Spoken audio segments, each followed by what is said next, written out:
साक्षात् परस्मै श्री गुरवे नमः।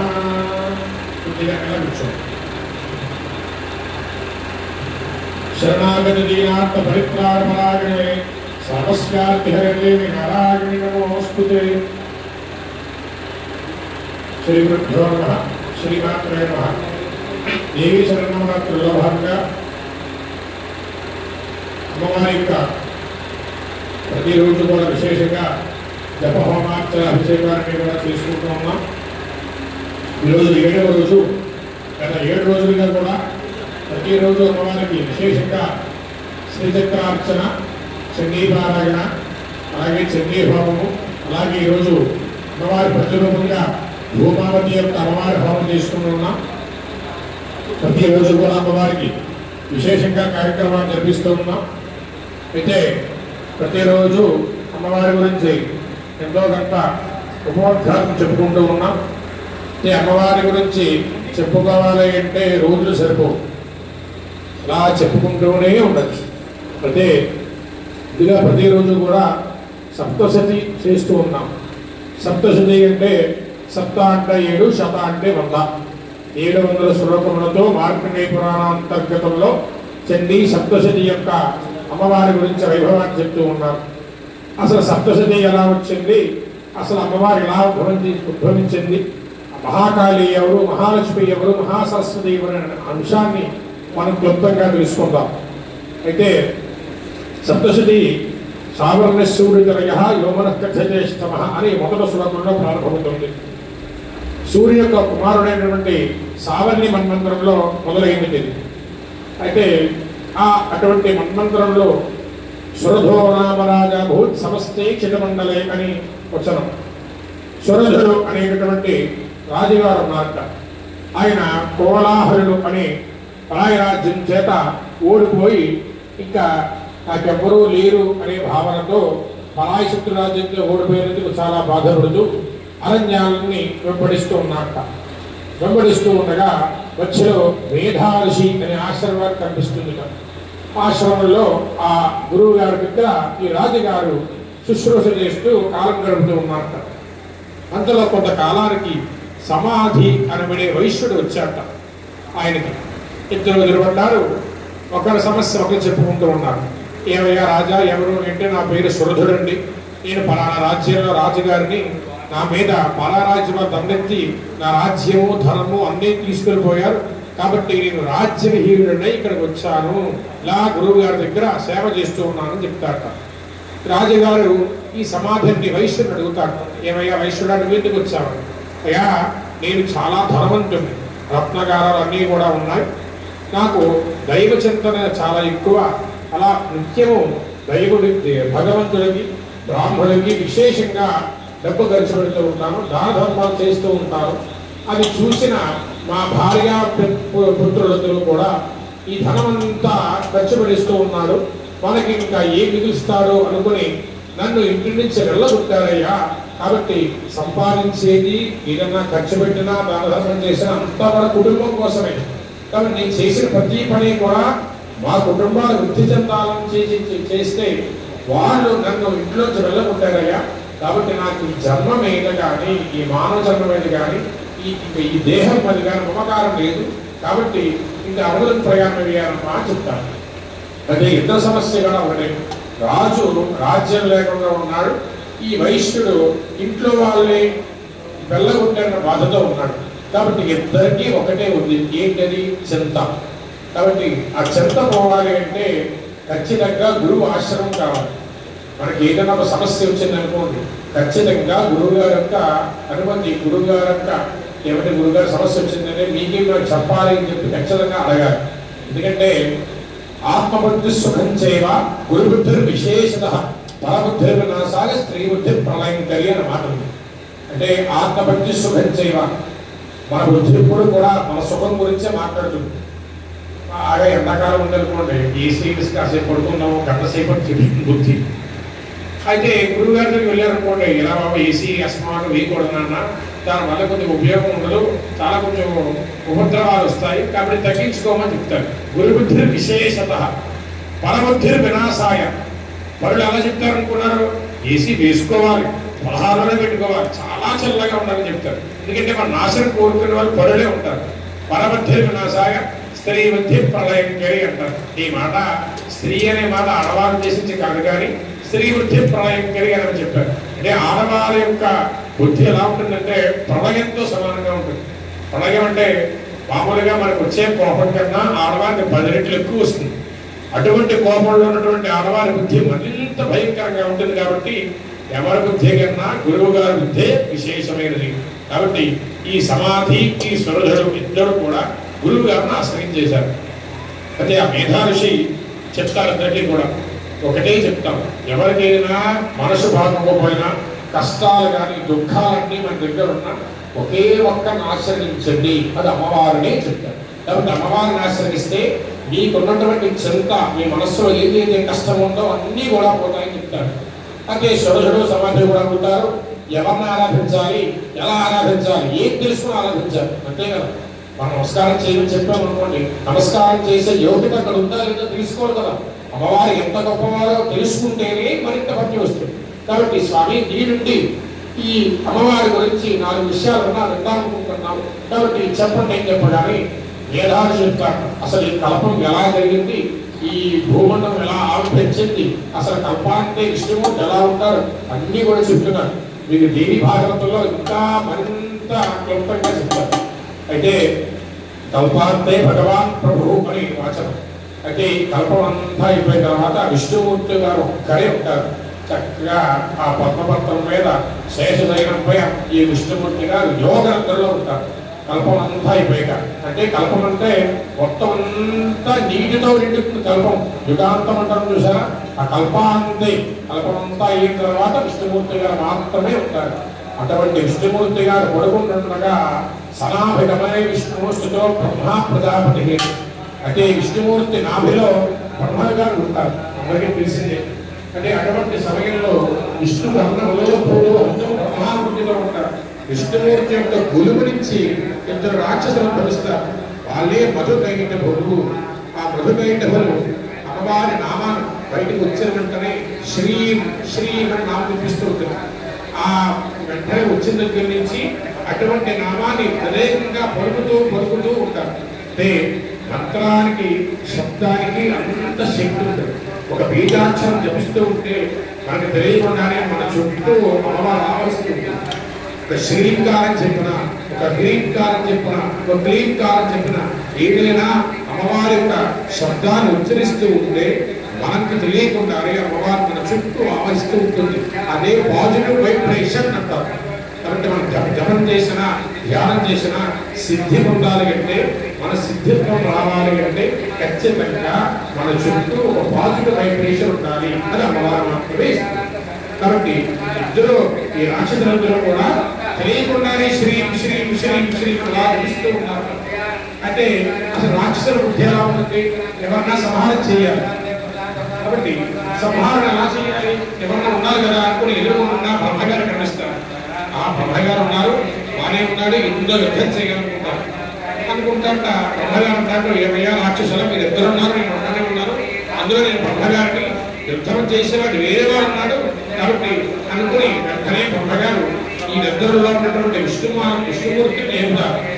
ప్రతి ఒక్కరికి జాగ్రత్త, స్వప్న, సుషుప్తి అవస్థాలు 4 ఉంటాయి. మనందరం కూడా జాగ్రత్త అవస్థలో ప్రస్తుతం ఉన్నాం. జాగ్రత్త అంటే లేచి ఉన్నాం. అలాగే సుషుప్తి అవస్థ మంచి నిద్ర పడేస్తుంది. అలాగే జాగ్రత్త, స్వప్న, సుషుప్తి మనం పడుకొని ఉంటాం. పడుకుండగా మంచి కలుస్తుంది. కల్లో చాలా వరకు కూడా అందరికీ కూడా పడుకుంటాం, వెంటనే నిద్ర పట్టేస్తుంది. నిద్ర పట్టిన వెంటనే కలుస్తుంది. ఆ స్వప్నం గుర్తుంటుంది. మనం పడుకున్నామని తెలిసినా కూడా ఒక్కసారి నేను వెళ్ళాను, నేను చేశాను మనకు గట్టిగా ఉంటుంది. అలాగే సుషుప్త అవస్థ మనం పడుకున్నట్టుగా తెలియదు. బాగా కష్టపడి వచ్చామనుకోండి, పడుకుంటే నిద్ర పడేస్తుంది, చాలా వరకు తెలియదు. మరి సాయంత్రం లేవనుకుంటాం ఒక్కసారి కూడా. అలాగా తుది అవస్థ వస్తుంది. అంటే పడుకున్నది నువ్వే, కలగనేది నువ్వే, లేచేది నువ్వే, అన్నీ నువ్వే అయినా కూడా ఏమీ తెలియకుండా మాది చేత ఉన్నవాడే తుది అవస్థ. అటువంటి తుది అవస్థలో విష్ణుమూర్తిగా ఉన్నారు.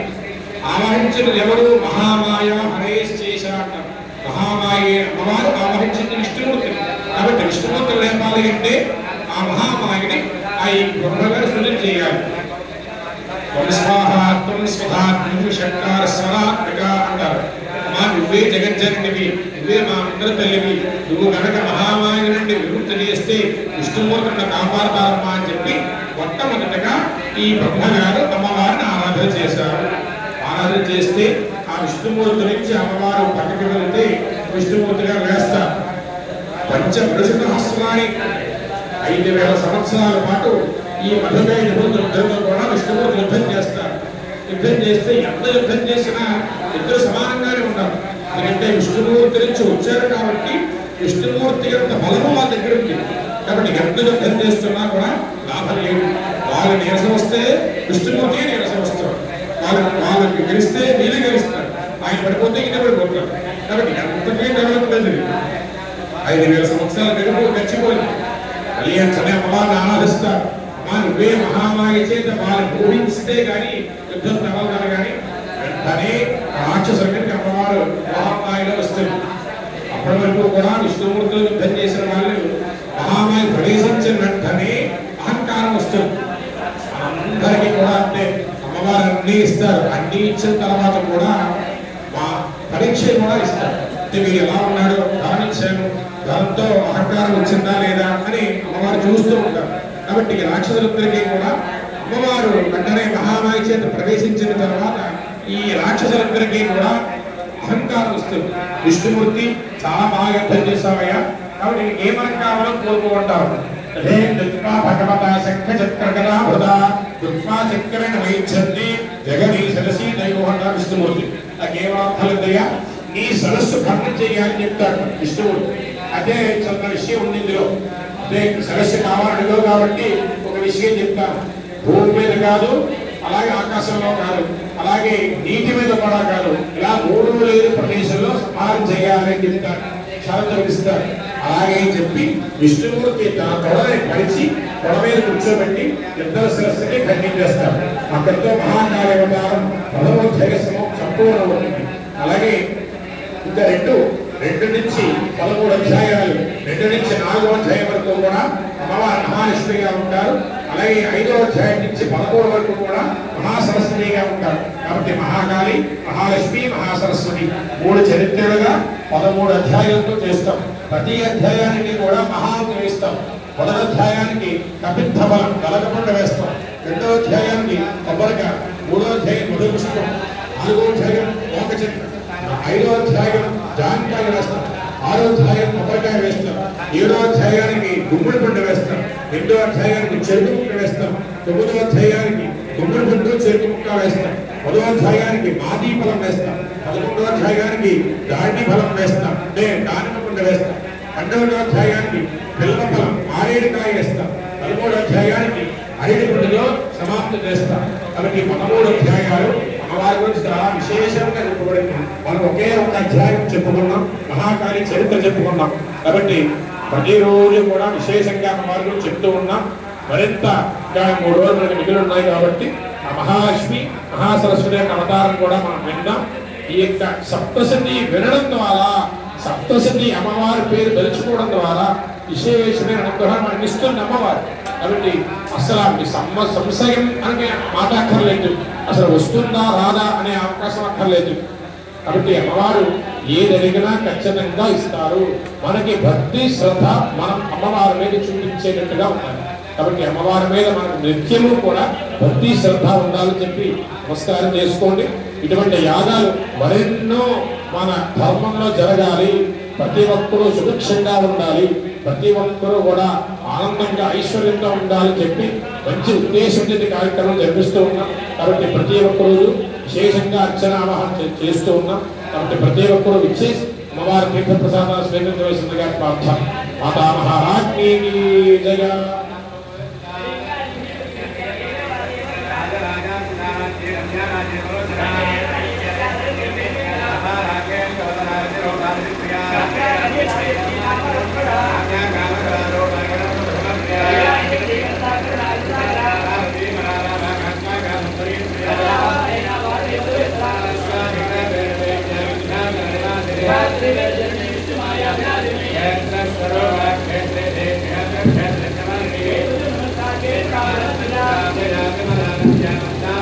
वाग्वादने वामगशे बन्धमण्डलवासने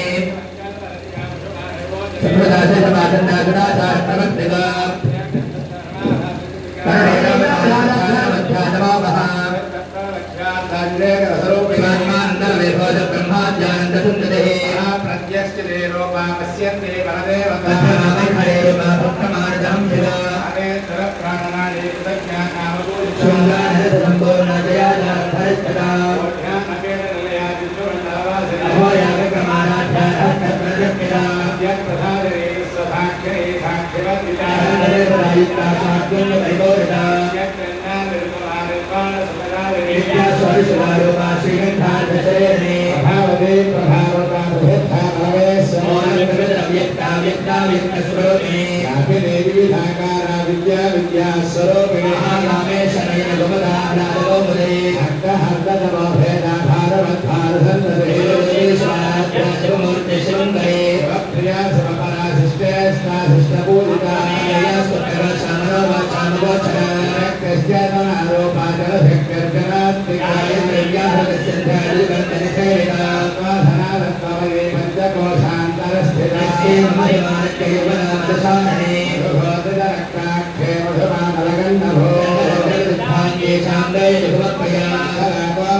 Hare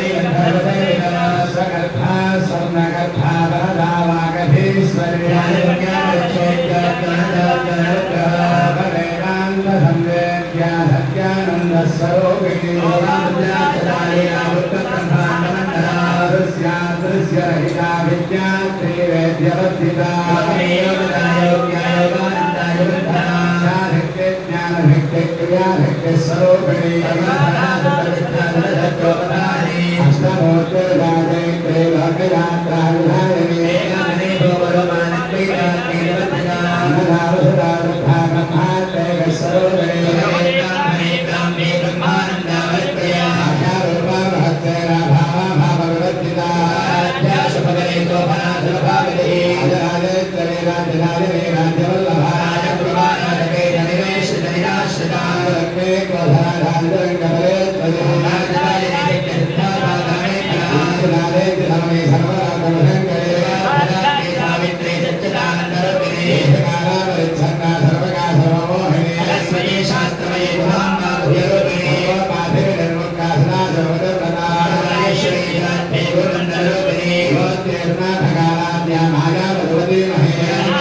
जाओ आ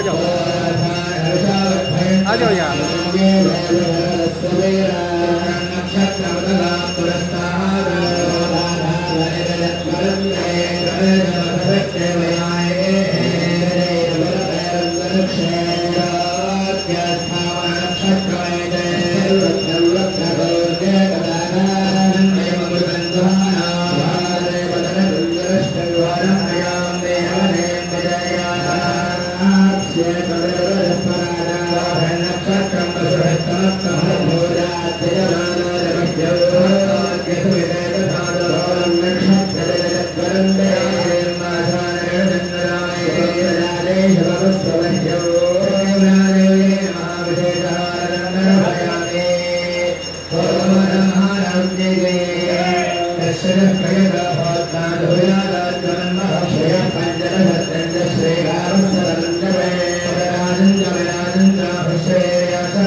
Bye.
Prakriti